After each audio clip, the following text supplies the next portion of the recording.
Okay, in our typical business cycle, things are going to fix themselves due to classical economics and the nature of people purchasing, consumer purchasing, and household consumption.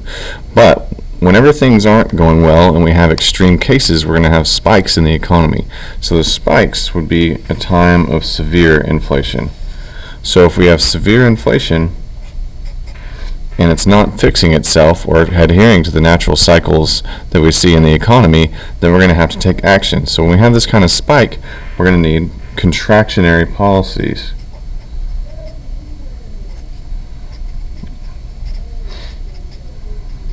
And that's our contractionary fiscal policy. And we learned last class with aggregate demand, remember sig x equals aggregate demand, and that is also equal to GDP. So what we're going to have to do is we're going to have to try to influence this with action taken by our government. So they can slow down government spending, or they can raise taxes, which leads to consumption decreasing. So we know from sig x, if consumption goes down, our government spending goes down, that's going to make our GDP go down.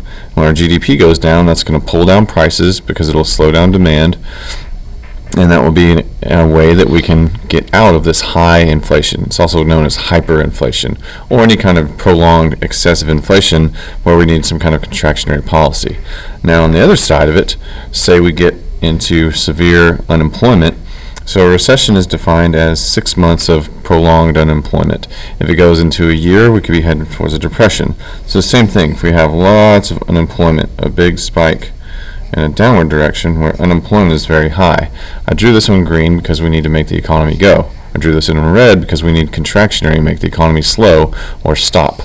So if we have high unemployment, remember our choices up here are sig x equals AD, so consumption and government spending are tools of fiscal policy. However, this time it's going to be expansionary fiscal policy. So government spending would need to pick up or increase, or taxes would need to be lowered, which would lead to consumption increasing.